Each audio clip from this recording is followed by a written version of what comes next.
May the words of my mouth and the meditations of all our hearts be acceptable in your sight, O Lord, our strength and our Redeemer. Amen. So some of you may be asking, who is this guy? My name is Peter Danjo. I retired from active ministry about 18 months ago, and I'm delighted to be here. I am here full-time now, which is a joy to be in San Miguel and with all of you. I spent 10 years of my career as an interim minister, which was a delight. I enjoyed it so much, and I learned so much. And what interim ministers help you do is go through a series, help us, I'm part of this congregation, help us go through a series of tasks which look forward to what the next chapter in a parish like this may be. But one of the tasks looks backward, and it looks to help us come to terms with the congregation's history. And what we want to do is to look to the successes, to create virtuous cycles so that we can continue the wonderful ministry we do here, and then to come to terms with traumas and hurts, and to interrupt those vicious cycles so that we can have a joyful and profitable future. And when I look at the past here at St. Paul's, we must come to terms with recent history, especially George's death.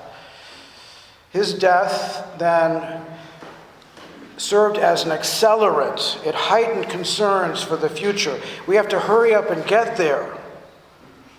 We have to get a settled rector as soon as possible. And when concern like that rises high, the urge to act is very powerful. But some wise person, a wonderful woman who served as one of my mentors, had a counterintuitive move to this. She used to say, "Don't just do something, stand there."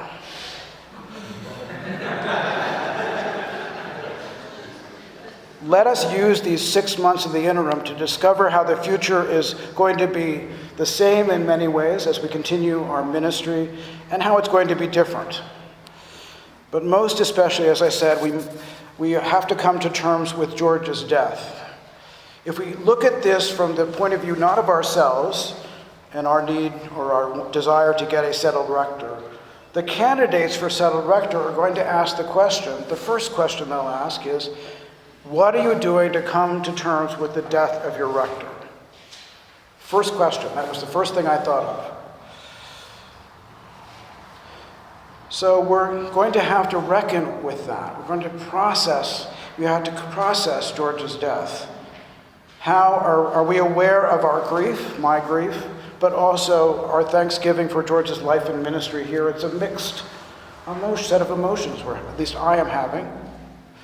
And we have to answer that question about come to terms with George's death, however tentative or fumbling or provisional that answer may be.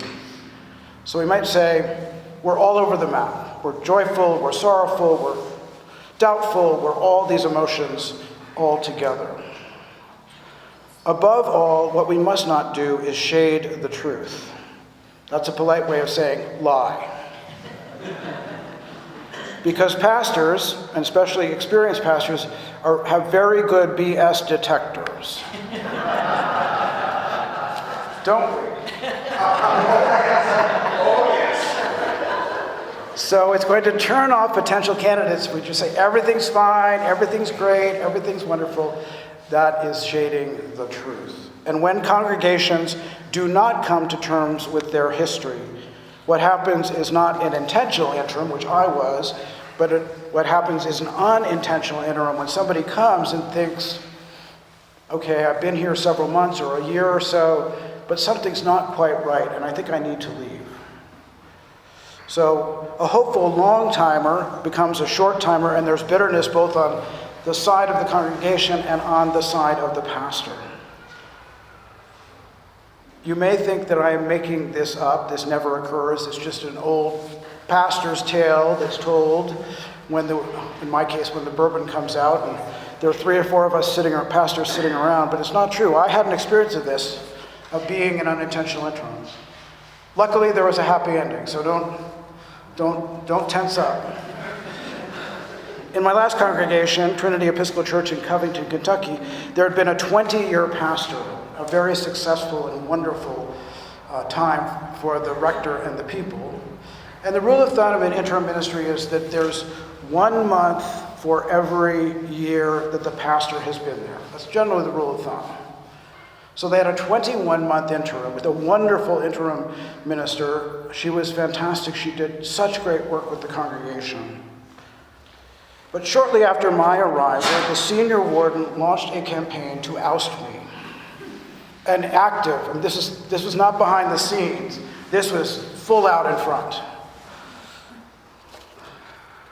And I then saw that the interim work was not yet finished. It became very clear to me. So I went from being the settled rector to I went into interim mode, and instead of doing something, I just stood there. I listened, and I listened, and I listened, and I listened. We had congregational meetings to talk about what was bothering people, but also to reignite the vigor around the hopes and dreams that the congregation had.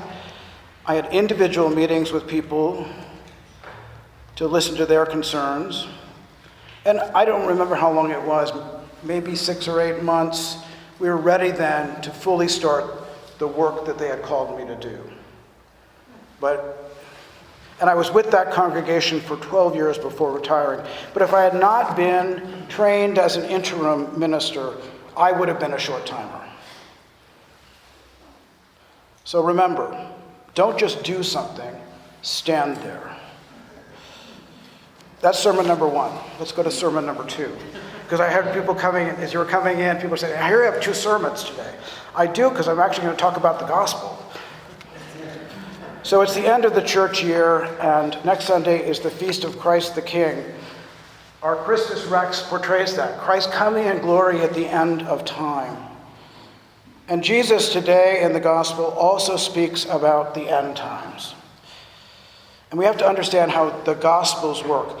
This is not reportage. I could use this because I'm old enough. This is not Walter Cronkite reading the news. Okay? It has a different function.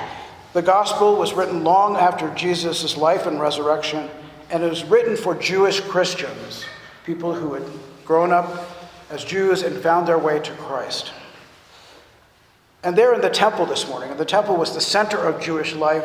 It had been destroyed centuries earlier and was rebuilt and enlarged. And that's why the disciples and Jesus are in rapture about what the temple looks like. Bejeweled things dedicated to God. And the temple in Jewish life was highly symbolic. If you think about the symbol for France, what do you think of? Eiffel Tower. How about America? Over time, it would have been the Statue of Liberty, but for all of us, it is the World Trade Center. And watching those towers fall, as we hear in the hymn before the gospel today. So Jesus' prediction about what's going to happen to the temple, remember this is written long after Jesus' death, it comes true, and the temple was destroyed again in 70 AD, was never rebuilt. And so if you've been to Jerusalem, you know where the Wailing Wall is. That is the base of the temple. So the gospel was written after the temple's destruction in 70 AD. Remember, not reportage. Jesus is not lying, but the gospel writer includes this episode to speak to his listeners about what has gone on. And this prediction follows an ancient pattern of I can't even say it. Say it for me. Apocalyptic. I struggle with that. Apocalyptic literature, which the Christians inherited from the Jews. So think about the book of Daniel. Daniel has a series of predictions that he gives to Pharaoh. Or think about the New Testament book of Revelation, the last book in the Bible. And characteristics of this literature are, it reveals hidden truths. Jesus says the temple will be destroyed.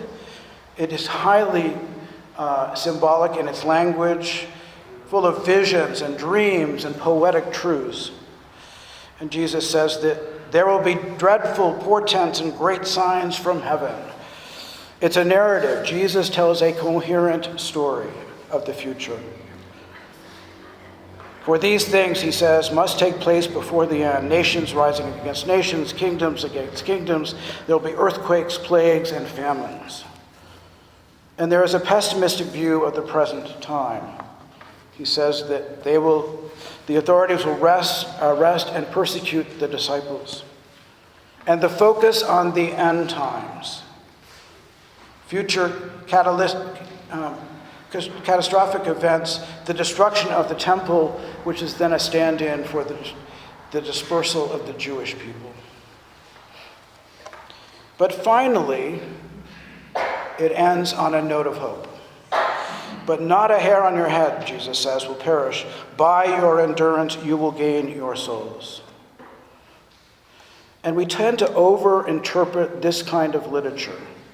When I went to Amazon and said, books about the Revelation, pages and pages and pages of interpretation of what that book means. I did not go to YouTube because I didn't want my feed polluted by videos about the book of Revelation and what's going to take place. There was a headline which I came across the other day, which shows our overinterpretation. Starbucks is having a strike at 65 of its stores. Workers are striking for better wages. And the headline on the story was, Starbucks strike harkens the end times. I don't think that people at Starbucks are going to cause the end of the world. But we're fascinated by that kind of stuff, aren't we? Simply put, works like this give hope in the midst of suffering and death. And we will see that next week, giving hope. Jesus does not reign from the cross in the gospel reading for next week. Jesus is on the cross, and as he is suffering, he says to the thief, "Today you will be with me in paradise," giving hope. We come to the end of the church year, which then leads to Advent, which means coming, as we await Jesus' birth at Christmas. Amen.